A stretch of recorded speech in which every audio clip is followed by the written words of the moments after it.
NBA superstar Russell Westbrook is exposing LeBron James for being fake and a liar. So, LeBron James once claimed that he predicted that Kobe Bryant would score 70 points before his famous 81-point outing in 2006. Another time, he claimed that The Godfather was his favorite movie, but was unable to recite a line from the film when asked about it in a news conference. There was another time where LeBron James was asked, does he read books? And LeBron James said, yeah. So, the interviewer asked him, well, what's your favorite book? And LeBron James said, The Cat in the Hat. You know what I'm saying? So these stories are harmless in the grand scheme of things, right? But when considered individually, for former Lakers teammate Russell Westbrook, they combined to say something larger about LeBron James's character. So NBA writer Yaron Witzman, he has a new book called The Hollywood Ending: The Dreams and Drama of the LeBron Lakers. It documents the various stages of LeBron James's tenure in LA. One of his topics includes Westbrook's short time with the Lakers from 2021 to 2023. In an excerpt published by The Ringer on Monday, Witzman writes about the 9-time All-Star's frustration with James and his perceived fake habits. This, in Westbrook's view, who LeBron James was, and he was done putting up with it, Witzman writes. It's no secret that Westbrook's tenure with the Lakers didn't go according to plan. When he was acquired from the Washington Wizards in 2021, the veteran was brought in to be a missing piece for a Lakers team hoping to get back to the NBA Finals. The experiment came to an end just 18 months later when Westbrook was shipped off to the Utah Jazz.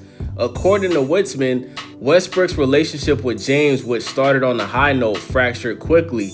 After a very disappointing 2021-22 season for Westbrook and the Lakers as a whole, things were not going well on the court to begin the following season. And he had the season prior, Westbrook shouldered a lot of the blame for the struggles. While James appeared to defend his teammate with the media, it felt inauthentic to Westbrook. James' repeated use of the phrase, let Russ be Russ, with media after games bothered Westbrook. He didn't feel it was genuine because it didn't match the attitude he received behind the scenes. I think nobody understands what that means, Westbrook told reporters in 2021. I think people just say it. After the 21-22 season, Westbrook was asked about the repeated use of the phrase. That wasn't true, Westbrook said, so let's be honest. It reached a breaking point for Westbrook early in the 2022-23 season. LA was off to an 0-3 start and the team was gathered for film session.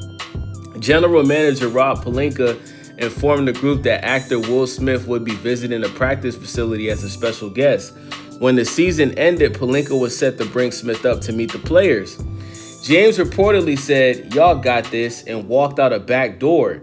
Anthony Davis soon followed right after him. The team was taken aback, and Westbrook asked if they were all leaving. Guard Patrick Beverley insisted the rest of the team had to stay and began arguing with Westbrook, who wondered why Davis and James were exempt from the visit.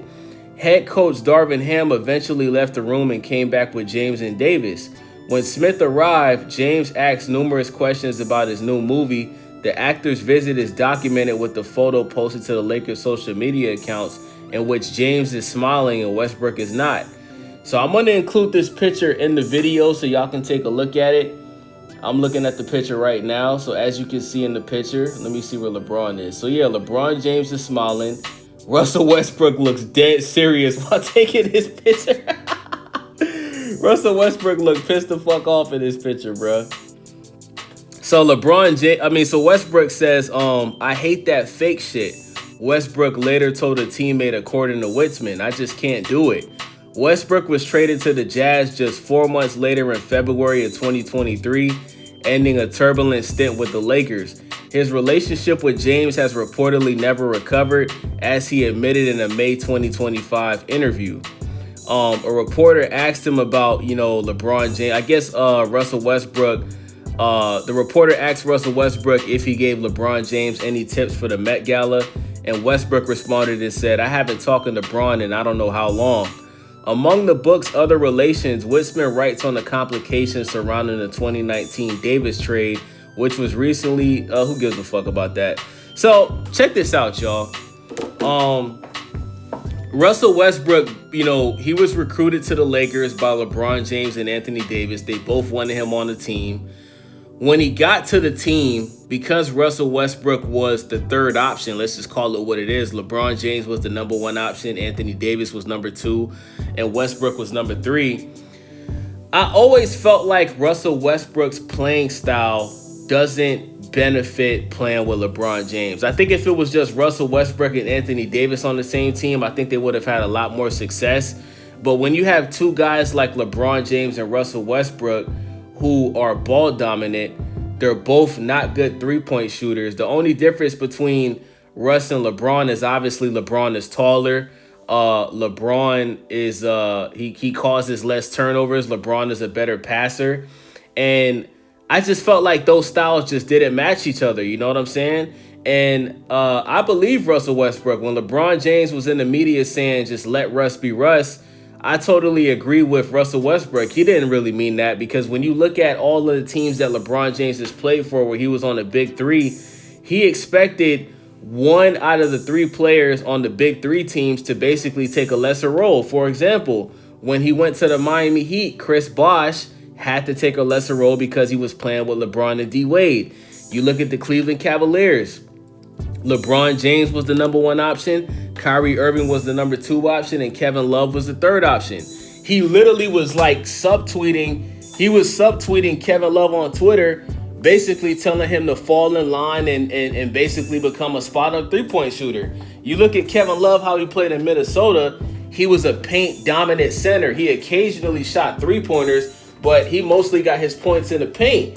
And LeBron James felt like the only way that the Cavaliers could get better and compete for a championship is if Kevin Love changed his playing style and became a spot-up three-point shooter. And that's what Kevin Love eventually did. So that's how I look at it. You know what I'm saying? I think that LeBron James felt like Russell Westbrook should have basically, took a step back and, let LeBron bring the ball up the court because Russell Westbrook causes so many turnovers. Obviously, let AD be AD. But Russell Westbrook just basically realized that LeBron James basically felt like he was the reason why they weren't good, okay? And I feel like the biggest slap in the face was this, right? The biggest slap in the face to Russell Westbrook on the Lakers is when Kyrie Irving, right? When we found out that Kyrie Irving was getting, basically he got traded to the Dallas Mavericks, right? And Kyrie Irving had the opportunity to, not sign an extension and go to the Lakers. And we actually saw Kyrie Irving pull up to a Lakers game after the Mavericks. Because remember, the first year on the Mavericks was not good, okay? Kyrie was traded in the middle of the season. I think they got bounced out of the first round of the playoffs, and nobody knew if Kyrie Irving was going to stay with Dallas. So we were hearing a lot of rumors that Kyrie Irving wanted to go to the Lakers to play with LeBron James again, right? And when you already have a superstar point guard like Russell Westbrook on your team and you're publicly recruiting Kyrie Irving, that's a spit in the face to Russell Westbrook. You're basically saying that you don't like your point guard and you feel like this guy is a better point guard than the point guard that's already on your team. And I think Russell Westbrook felt some type of way about that. So shout out to Russell Westbrook. I think it's funny how when you look at every team that LeBron James has been on, LeBron James never takes credit for his teams coming up short. It's always everybody else's fault. It's Darvin Ham's fault. It's Russell Westbrook's fault. It's Dwayne Wade's fault because of his knees, right? Like any team you've seen LeBron on, him and his fans always blame everybody except for LeBron. Maybe we should start blaming LeBron James for not being a good leader. Let's just call it what it is. LeBron James is not a good leader. The reason why Kyrie Irving left LeBron James and the Cavaliers is because Kyrie Irving felt like LeBron wasn't a good leader. He was more so trying to be his daddy than trying to be the leader of the team. Let's just call it what it is. LeBron James leaving the Miami Heat without telling Dwayne Wade, that's not being a good leader. It's not being a good leader. LeBron James publicly recruiting Kyrie to come to the Lakers while you got Russell Westbrook on your team, that's not being a good leader. So shout out to Russell Westbrook. I hope he has a good season on the Sacramento Kings. Now listen, don't get it twisted. I think Russell Westbrook's play on the Lakers was awful, but I don't think it was because of Russell Westbrook. I simply think it was because he just didn't fit on the team, you know? I don't think there was any way possible that Russell Westbrook and LeBron James can play on the same team, bro. They're number one, they're too similar, and Russell Westbrook just causes way too many turnovers. They both can't shoot threes. They're both not good free throw shooters. And the only difference really is Russell Westbrook has a worse basketball IQ, causes turnovers. Russell Westbrook has lost a lot of his athleticism, and he's a liability for any team. But if you put him on a certain team that benefits his style of play, then he can have success like he did on the Clippers and the Denver Nuggets. You just have to know how to use Russell Westbrook. And I don't think that the Lakers ever really figured out how to properly use Russell Westbrook. So that's my thoughts on this, man. Let me know what you guys think about this video. It's your boy Wavy, Stay Wavy TV. Make sure y'all subscribe, follow your boy, thumbs up the video, share the video, leave a comment. Thank you guys for watching. I'm out.